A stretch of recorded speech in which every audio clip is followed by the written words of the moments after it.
Well, it looks like they shook up the roster again.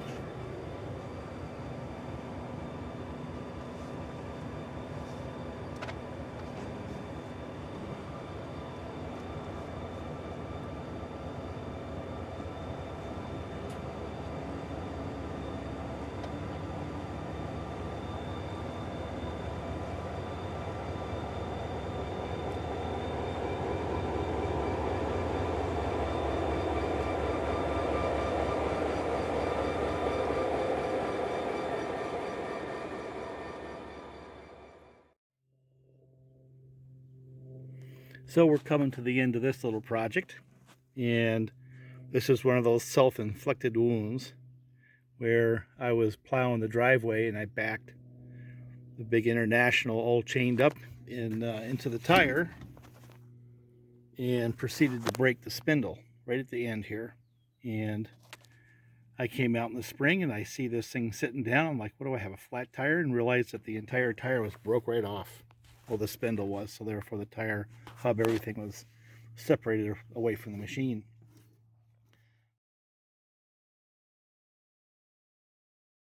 So our first thought was it was a welded on spindle. We're gonna get another one welded on.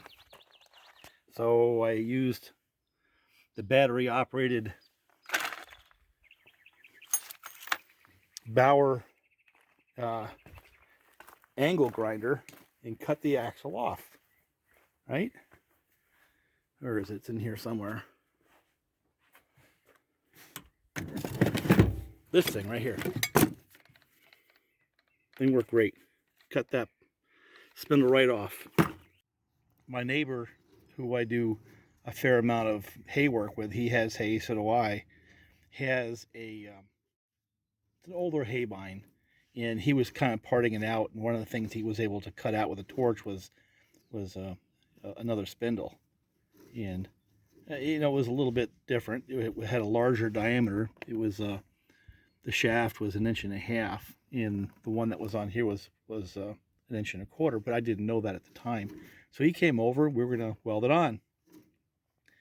And when you looked at it under all the dirt, it did look like a welded on spindle. So I went and took my Harbor Freight hand grinder with a cutting wheel, and I cut the thing flush, and then realized that no, it was not welded on. In fact, there was a nice clean delineation of a hole, that the thing was a slip fit or an interference fit with a hole. And on further investigation found out that there's an access hole right here, and then there was a bolt, and the bolt came out over here somewhere. I don't know if you can see that. So we realized that was actually a part that can come out. So took the bolt out, and there was another bolt underneath right here. That was to adjust the camber of the axle. Took them both out, and then realized that was rusted in. So we had to come up with an innovative way to get that apart. And what I ended up doing, this is kind of embarrassing, but was taking that plate right there, and I had drilled and tapped a hole in the end of the spindle that I just finished cutting off, right? And I put a bolt in there and used that big heavy plate like a slide hammer and hammered on that pretty hard, and eventually was able to hammer out that axle using that big plate and a sledgehammer to and that threaded hole with a threaded rod to beat the thing out, and realized it was in fact an interference fit right down there. So started measuring it, realized this was a machined 1.25 inches, and of course this was as well. So it was an interference fit once you got to that little point. So went down to the tractor dealer and was informed that yeah, the part's available, $300. And because we were deciding, do I try to make something or do I go buy something and make it really quick and easy just to slip it right in there? Well, Doug convinced me that an afternoon doing Walther things on a lathe is probably a better economic decision than spending $300 and having it shipped a week and a half later. So that's what we did. I'll show pictures of this as we go along. But when slide hammers fail, well, I I think I can do something like this maybe. Yeah, and I can hammer on it again. Try it. There, I can hold it here. Get that bolt out of there, oh. Yeah, at least So that's the size you're gonna have to have. And that is right full of shit there. Maybe we can blow it out or something. I want to see what the difference in axle size between yours and it. You know, it's bigger, I know that. Bigger and longer. Now, the longer part ain't gonna matter. Your tires stick out a little longer. That ain't gonna hurt nothing. Yeah, I can probably turn that down. It got notched some, but there's nothing I can do. But the way it was made, the way it was put in that frame, they put it in and welded it in. So I ended up and cutting the welds. That's why I had a hell of a time getting it out. Well, if I can hold it. See, I don't need the full length, right? I only need... You know, you don't, but we're going to have to drill a hole through it anyway. Didn't realize, really, it was just a replaceable spindle. But it wouldn't come out. So I drilled and tapped a hole, put a piece of thread rod in there, and then used a big old plate of steel off a snowplow and pounded it out. And got this one from my neighbor who used a torch to cut it off a hay bine. It's 1.5 inches, and this is like 1.25 inches. So what we're going to do is pull the hub off of this thing. I'm going to chuck up that spindle on the lathe and turn it down to this diameter, and then take the drill press and drill out that hole and make another one. The thought to myself, I haven't done a good video in a long time. This is actually a decent video, but it's not exactly what I want to be doing today. I'd rather be running that Holst former saw. I was loading up with saws to go out and do some more logging and realized that got to get that baler fixed.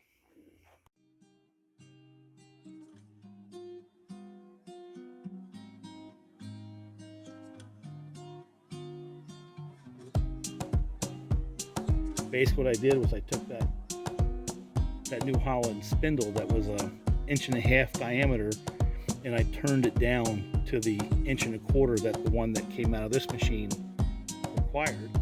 I actually had it about 1/1000 or 2 larger, so instead of being 1.250, I made that last like 1/4 inch 1.252, and then in back of that I've narrowed it down to 1.48 or so it was slipped through the hole. And then at the very end I went back to the 1.25.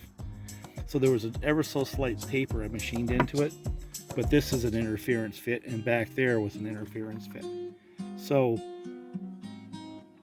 once we had it machined, I chopped off the thing I was holding on to, came out here, tapped it in, actually had to drill a hole right for that bolt, everything lined right up, hammered it right in there, and saved ourselves $300. Now I'll intersperse pictures through this narrative, I guess.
That's the spindle we machined, right? It came off. What'd that come off of?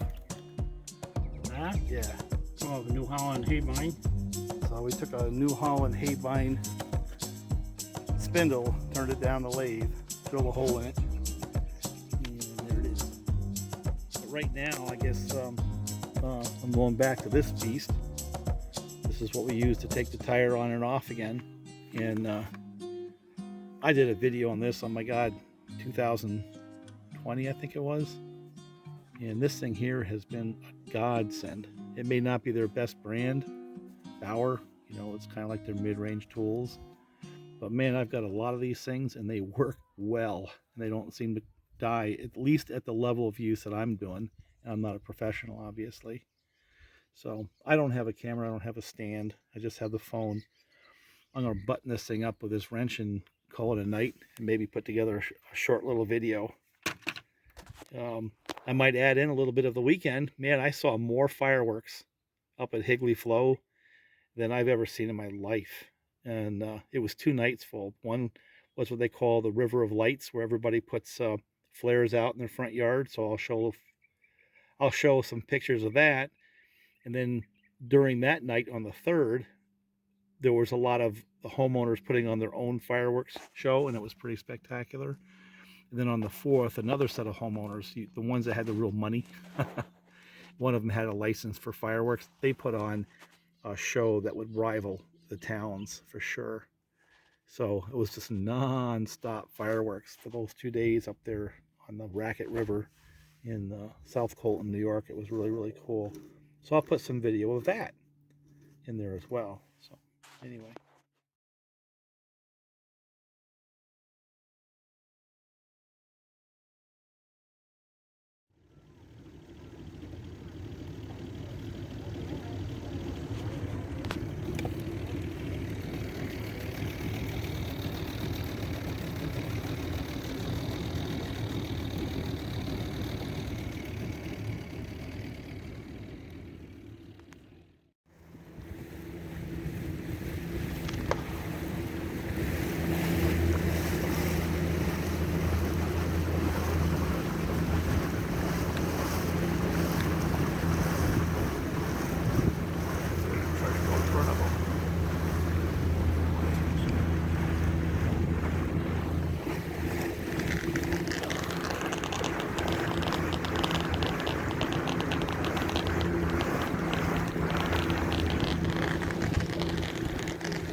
This is going to strip those things right out, give them a chance.